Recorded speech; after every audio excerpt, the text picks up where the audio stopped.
Today we'll be making this beautiful macrame sunflower. Stay tuned. Be sure to take a screenshot of today's project details. Now let's get started. Grabbing all 10 black cords, I'm going to tie it in a knot near the top, just so that it holds it together for us. This makes it a bit easier to work off of, and I can pin it down. Next, evenly spread them out and find the 2 center cords. Cross them over and tie double half hitches in a slightly vertical row. I'll slow down this first knot for you so you can see how to tie it, but after that I'm just going to speed it up. And as always, if you're unfamiliar with your knots, you can go ahead and check out my knot tutorial playlist. I'll link it in the cards above.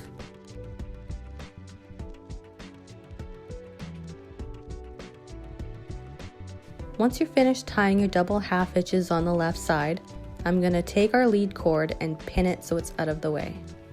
We won't be needing the lead cord for some time. Okay, so we do the exact same thing to the right hand side.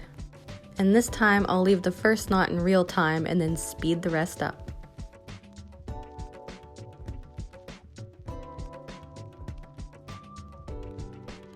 Okay, once the right hand side's done, I'm going to pin it down again. Now we should have 4 cords on the left and 4 cords on the right. So starting with the left hand side, I'm going to tie a left facing square knot. Now this is very important. You have to make sure that it's a left facing square knot on the left side. So the difference between a left facing square knot and a right facing square knot is your first loop will be on the left hand side, and then for a right facing square knot, it will be on the right hand side. You'll know it's done correctly when you have your vertical stitch on your left side. I'll show you what I mean in just a second. Now normally I'd recommend you to be aware of your tension, but here you really need to tie your knot very tight. Okay, now we're going to do the same thing to the other side, but we're going to do a right facing square knot. So make sure your loop is on the right side and that your stitch in the end will be on the right side as well. And don't forget to tie it exceptionally tight because this helps that bubble effect later on. You'll see. Okay, so we're still working with the 8 cords in the center, and we're going to be tying a series of double half hitches. So for these double half hitches, all your filler cords will be the 4 cords that are on your right. And we'll be tying our double half hitches using all 4 cords that are on your left. This knot technique is actually called a shell knot. I know it's a whole bunch of series of knots, but all together in the end, this forms a giant shell knot. I do have another tutorial on this technique. I'll link that in the cards above. It's a little bit easier to follow along just simply because it's in white cord and not black. Okay, so I'm just going to tack that filler cord over to the left side now because it's complete, and I'm going to move along to the next one. So now I'm taking the second cord from the cords that were all on the right hand side, and I'm going to tie another row of double half hitches.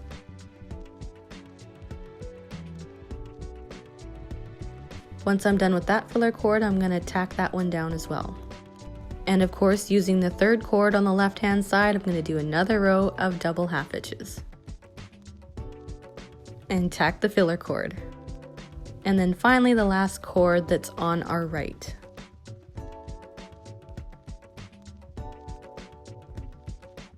And now I'm going to remove all the pins. Now again, we're going to be tying a left facing square knot. And just like we did above, we want to tie this really tight. Did you see how that suddenly turned into a bubble? Let me know in the comments below if you saw that. I think it's amazing that something as simple as knot tension can completely change the look of your item. Okay, so on the right hand side, we're going to be tying a right facing square knot. And finally, we can unpin those first 2 lead cords. And we're going to use them here as filler cords and tie more double half hitches around the bottom of our shell.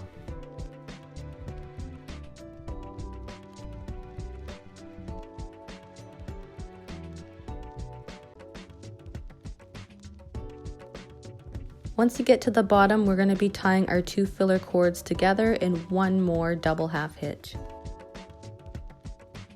And this completes the center of our sunflower. So place it to the side, and now we're going to work on our petals. To start our petal, we take our yellow cord and fold it in half, which finds us the center. And then we tie just a regular overhand knot right in the middle. Now I'm just going to tack down that first knot right onto the board.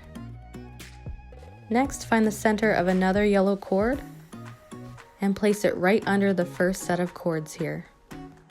And we're going to be tying a vertical double half hitch. To tie this knot, you want to form a loop over top on your right, then wrap it around and behind and through your loop.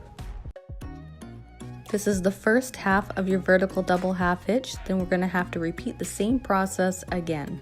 So make a loop on your right, pull it over top of your two middle cords, around and through your loop.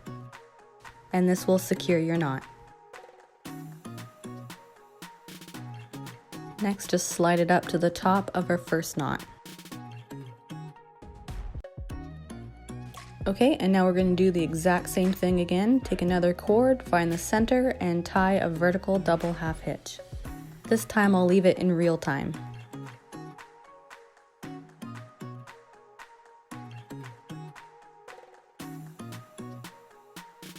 Okay, and then we do the exact same thing one more time. Now you should have 3 cords on each side. Okay, so starting on the left side, we're going to take the top cord and we're going to use that as a filler cord and tie some double half hitches. I'm also going to incorporate the last cord at the bottom that was our original center cords. So altogether it will be 3 double half hitches in each row. Don't worry, I'm going to keep this left side in real time for you, and then once we get to the right hand side, I'm going to speed it up. Also note, if I'm ever going too fast for you, feel free to change the speed of this video by tapping the 3 buttons on the top right corner. Okay, so I'm just finishing up this row here with that last cord in the middle. So now you should have 4 cords on the left side. And of course, we're going to do the same thing to the opposite side. Next, I'm going to tack it down again so it doesn't move around on us. Now cross over the 2 center cords. This will help prevent a big gap in the center. Now we're going to do another row of double half hitches, but this time it's going to be a little bit different. Tie your first double half hitch just as usual, but this time you're going to want to gather your cord in with your right hand, and we're going to tie our next double half hitch around both of those cords. This will cause our petal to taper in. Just take care to hold your lead cords taut. Once you're finished tying your second double half hitch, you're going to want to take that cord as well and gather it in your right hand. Now remember, your final cord is the cord that we had crossed over earlier.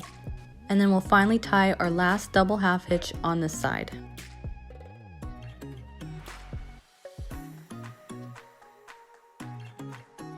Now repeat the same thing to the right side, and don't forget to gather up those cords.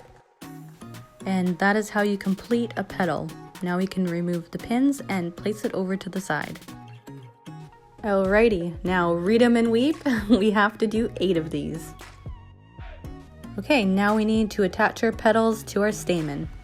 Arrange your cords in alternating 3 and 2 all the way around. Then grab a petal and spread the base apart and place it right over top of a set of black cords. Make sure your cords are wedged right in there. Pull it taut and then double check that it's centered correctly. Because this is a group of 3, we're going to take 1 black cord and place it with the yellow, and then with the other 2 black cords, we're just going to tie a regular square knot. And make sure you're tying it right around your yellow cords. And this time it doesn't matter if it's left facing or right facing.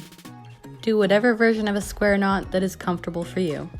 But do take care that you're tying it snug. As you're tying these petals on, you're going to notice that it's going to look a little wonky. Don't worry if that happens. Well, it will happen. Don't worry about it. It will all come together in the end. I'm going to go ahead and show you the next set, but then after that, I'm just going to skip ahead. So place your petal right over top of your next set of cords and then tie another square knot right around your yellow cords. Because this is a set of 2, you don't have to worry about that additional black cord. Okay, now let's attach the rest all the way around.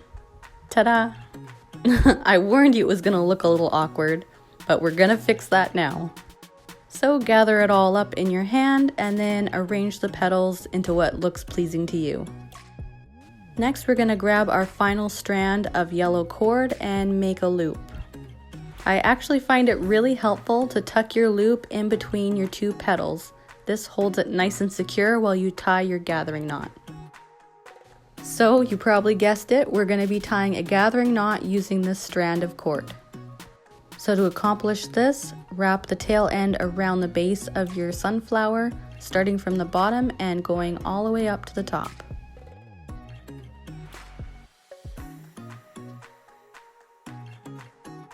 Once you make it to the top, find your loop. Then grabbing your tail end, thread it through that loop. Then find the bottom end and give it a little tug, making sure that you hide the top loop in the center of your wrap. Then snip off the excess. Now at this point you can leave it as is, but I personally don't like the black cord hanging at the bottom, so I'm going to snip off all the black cords.